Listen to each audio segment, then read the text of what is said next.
Ever so often, a new artist seems to come out of nowhere and become a massive star. Their songs are being played all over the radio. They also seem to get features with the biggest artists and are all over the blogs. Their music sounds super polished and expensive, and they are media trained and styled by the best high-end designers. It's like one day to the next, this artist was labeled a celebrity and everyone goes with it. By now, we all know that's called an industry plant, someone who was chosen and recruited by the record labels and turned into a star. While the majority of the world doesn't care about artists being industry plants, they fail to realize what being an industry plant really means and how it could affect you. Hey guys, I hope all is well. Welcome back to The Truth Is, where I drop new videos every other day exposing the truth. In today's episode, we will be exposing the new industry plants in music. Let's get right into it.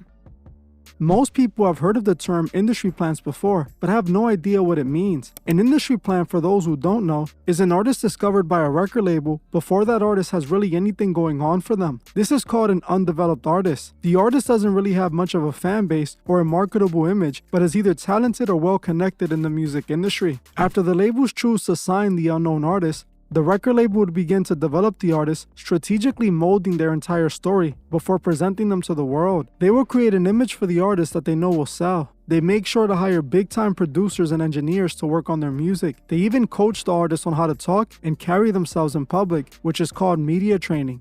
The label crafts the perfect background story, giving the artist a created persona that is guaranteed to sell records. After they completed preparing their artist and they feel ready to present the artist to the world, they then start paying media outlets to promote the artist's music, having the artist's face plastered everywhere. Also paying big money to influencers to blow the songs up on TikTok. The record label does all of this in secrecy, working carefully behind the scenes, making calculated moves in order to show no association with the artist. This allows the artist to start being seen by the world as a rising independent artist while truly having the backing of a major label. As the artist gains the support of the fans and starts to blow up, the label then signs the artist to a record deal publicly. Artists that are industry plants didn't have anything going on for them before they were signed. They might have had the talent, but still had little to no fans and most likely wouldn't have had a career without the industry machine behind them. Now you may ask, what's the problem with being an industry plant? The artist gets the support and help they need to blow up, and the fans get good music out of it. If anything, it seems like a win-win, right?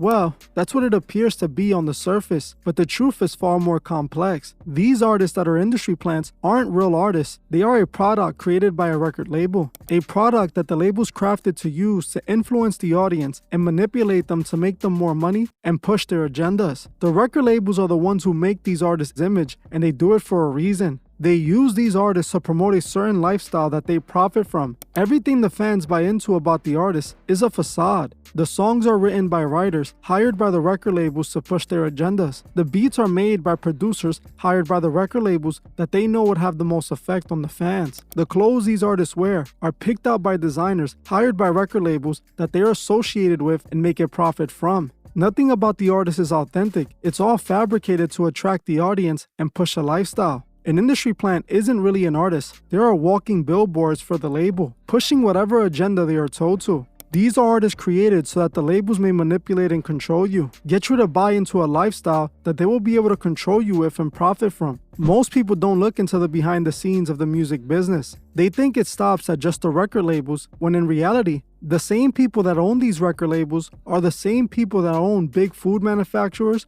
the clothing brands, the alcohol drinks these artists promote, and just about everything in between. They own it all, and we can find the evidence of that easily. Vanguard and BlackRock are two of the biggest private investment companies. They both own majority stocks of record labels, one being UMG. UMG, or Universal Music Group, owns many of the independent labels. This means that BlackRock and Vanguard both have a say in the operations over at UMG, and UMG controls many labels under them, meaning BlackRock and Vanguard own these rappers just like they own everything else that consumers buy. It's all one giant system to manipulate the masses to make them slaves to the same elite. This is why industry plants are actually terrible for the music industry, as they aren't artists, they are just a product fabricated by the elite to make more money and enslave us. In today's episode, we will be exposing two new industry plants being used by the elite. The first artist we're going to be talking about is Tyla. For those who don't know, Tyla is a 22-year-old singer from South Africa who started blowing up this year. She has been all over the industry after her song Water went viral on TikTok,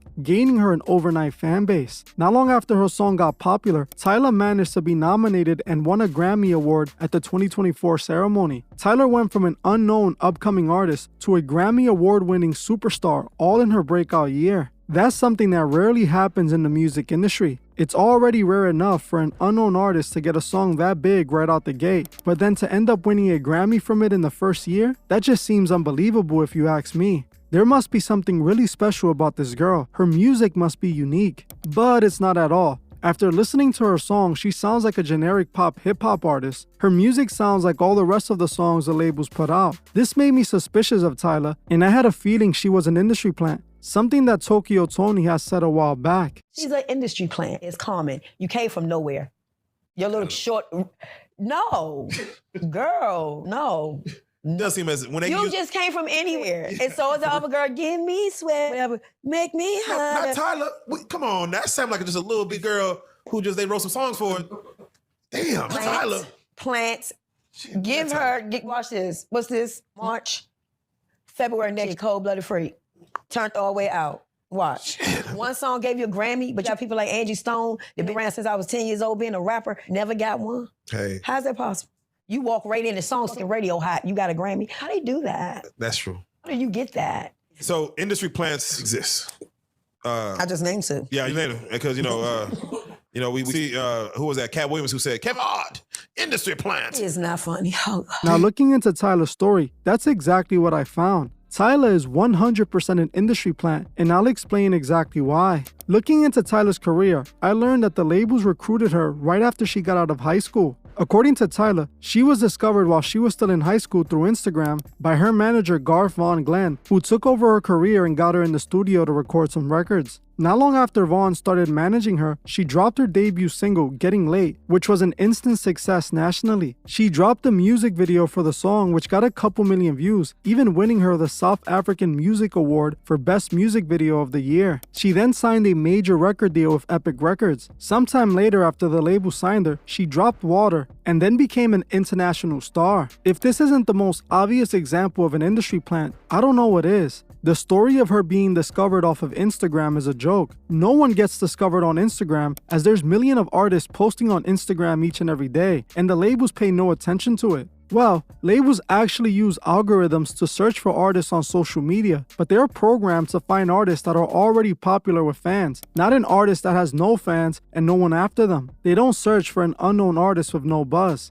If you are an artist or know an artist, you know that social media is flooded with people trying to make music, so the odds of an artist actually being discovered through Instagram are slim to none. This is a generic backstory made by these labels for these industry plants they sign. The truth is, for some unknown reason, Tyla was chosen. She was handpicked by Garth. Looking into Garth Von Glenn, I found that he's an industry insider, a director for many music videos and commercials. He worked for Burberry, Elle Official Magazine, Damon John, Coogee, Atlantic Records, and Vice Magazine. He was connected in the industry and obviously used his connections to create Tyla's music career. Not long after Tyla signed to Epic Records, which is owned by Sony Records, she got her first international hit song and then won a Grammy. This is because the record label paid for it. They paid for TikTokers to react to the song and make it popular, and they also paid for the blogs to post her everywhere. Her career is fabricated. Just think about that. This woman won a Grammy on her first breakout year, and it's because Grammys are political. The label obviously asked for a couple favors to make sure this artist pops out from the rest, and that's how she got that Grammy. The only way an artist will get a Grammy on their first year is with connections, ones that we know her manager has. All signs point to Tyla being an industry plant created by the labels. Now we all know what that means. Tyla already took the oath, and I am confident we will be seeing signs of it soon. She's already doing songs with the other industry puppets like Travis Scott. We all know Travis Scott is one of the biggest puppets in the music industry. He was literally banned from performing in Egypt because he's a Freemason occultist, a show that he promised he was going to do anyways, but thankfully never happened. The fact that he's around Tyla lets you know she already took the oath. This music video for their song is already showing dark, questionable imagery. The video shows Tyla in a glass box, while Travis Scott stares at her from the outside of the glass. As time passes, it's only going to become more blatant that she took the oath. Soon, she will be showing the one-eye symbolism and showing satanic imagery in her music videos. All the same thing that all the other puppets do. Just by looking at her come-up story, you can easily determine she's an industry plant. She was chosen by the record labels who decided she was the one they wanted to make a star. Just like the next artist we're going to be talking about, Forbats. For those who don't know who Forbats is, he's an upcoming artist who has been seeing a lot of success in the last year. His song Act 2 Date at 8 went viral on TikTok after posting a music video of himself dressed and acting like a drill rapper but singing a rather soft and slow R&B song.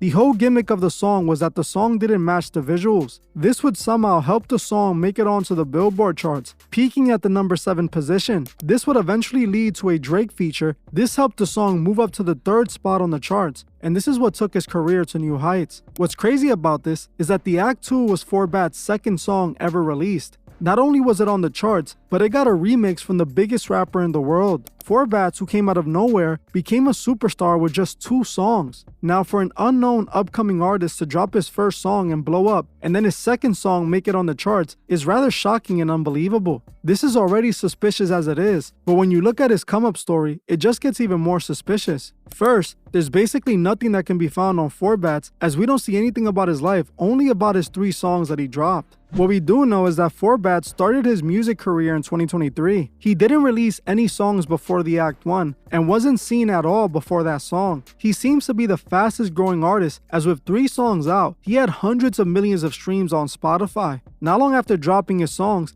he got signed to no other than Drake's OVO Sound, and that's when they made the remix to his song. It's very obvious that Forbats is an industry plant. There is no other way to explain his overnight success. I don't even think they're trying to hide it though. The fact that he signed to Drake, we already know he took the oath. Drake is literally the biggest Masonic puppet in the industry. He calls himself the Sixth God. His record label is OVO, which is a play off OTO, a Masonic organization. His label's logo is literally the owl of Manivra, which is the original symbol of the Illuminati. Also, the same owl that is worshipped by the elite at the Bohemian Grove. Drake would have only signed Forbats if he took the same Masonic oath as him, something that Forbats is already showing signs of. We can already find photos of Forbats showing that he took the oath, doing the one-eye symbolism. In this photo, we see Forbats placing the 666 hand gesture over one of his eyes, showing us the subtle signs that he is a Masonic puppet. In his music video for You Made Me, we see more proof of this, as in the video they show the yin and the yang symbol behind them on a bed. While most people might not think nothing of this,